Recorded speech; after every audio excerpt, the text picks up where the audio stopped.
Hello student, कल SSC ने एक और नोटिस जारी किया है, वो बायोमेट्रिक से संबंधित और बहुत इंपॉर्टेंट है। क्यों? क्योंकि बहुत से बच्चे उनका बायोमेट्रिक मैच नहीं हो रहा है, इसलिए फॉर्म फिलअप नहीं कर पा रहे और लगातार एसएससी सीजीएल हो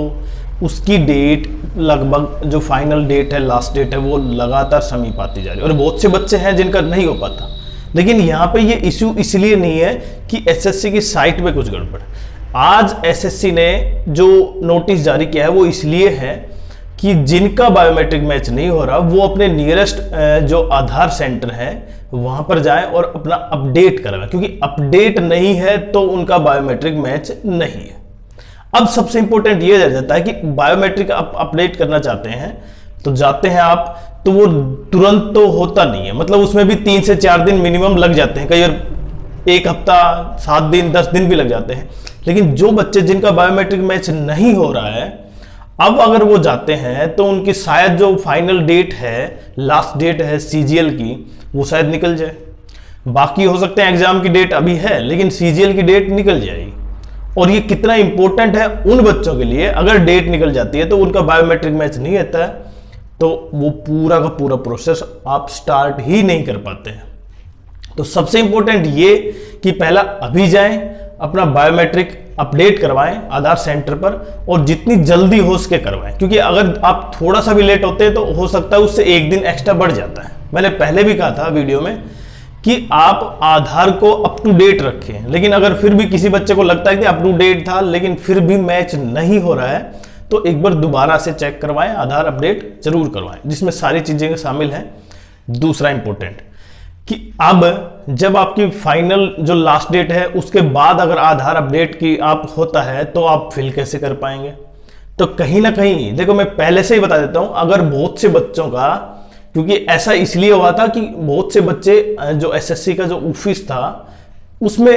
कहीं ना कहीं उन्होंने दस्तक दी थी, वहां पे बताया था प्रॉब्लम ये हो रही है, बार बार एसएससी की तरफ मेल की गई थी कि प्रॉब्लम ये सामने आ रही है बायोमेट्रिक और फेस की रिकॉग्निशन की। तो हो सकता है, देखिए मैं इसकी पूरी गारंटी नहीं दे सकता लेकिन 90% चांस है कि एसएससी इस सीजीएल की जो लास्ट डेट है फॉर्म फिल करने की उसको डेट को एक्सटेंड कर देगी, क्योंकि अगर कैंडिडेट की संख्या बहुत ज्यादा है और क्योंकि आपके सामने ये प्रॉब्लम एसएससी ने कल नोटिस जारी किया है शाम को, तो 1 तारीख है, मानो लास्ट डेट 7 है या 8 है, जो भी है, अगर वो 7 दिन में आप कंप्लीट नहीं कर पाते हैं तो बहुत से बच्चे रह जाते हैं, तो ये मान सकते हैं कि एसएससी लास्ट डेट को एक्सटेंड करेगी। लेकिन सबसे इंपॉर्टेंट ये है कि अगर जिन्होंने अभी अपडेट करवाया है, अभी अपडेट का मतलब जिन्होंने केवल 10 से 15 दिन या 1 महीने के पहले अपडेट करवाया है, उनका नहीं हो रहा है, तो इसका अर्थ यह है कतई नहीं है कि अब भी आपका आधार अपडेट काउंट हो चुका है, वो अब भी कहीं ना कहीं बीच में कुछ गड़बड़ है जो पूरी तरह से अपडेट नहीं हुआ है। तो एक बार कंफर्म करें और तब फॉर्म फिल करें। देखिए बार बार फॉर्म फिल कर रहे हैं आप, उससे अपडेट नहीं हो रहा है आपका ऑथेंटिकेशन, तो इसका अर्थ ये कतई नहीं है कि आपका आधार अपडेट है और फॉर्म फिल नहीं हो रहा, साइट पे कुछ गड़बड़ है। अब भी आपका आधार में ही गड़बड़ है, तो इसलिए अपना आधार को पहले पूरी तरह चेक करवाएं कि अपडेट हो चुका है। हालांकि मैसेज आ जाता है कि आधार अपडेट करवाया आपने और कुछ दिन बाद आप चेक भी कर सकते हैं कि हुआ या नहीं, उसके बाद फॉर्म फिल करें। तो सबसे इंपॉर्टेंट लास्ट डेट शायद एक्सटेंड हो जाए सीजीएल फॉर्म की, जो 2025 में फॉर्म निकले हैं सीजीएल के लिए। बाकी के लिए तो डेट अभी काफ़ी है, बाकी सीजीएल के लिए उन बच्चों के लिए खासकर जिनका जो आधार लास्ट तक नहीं बन पाता है।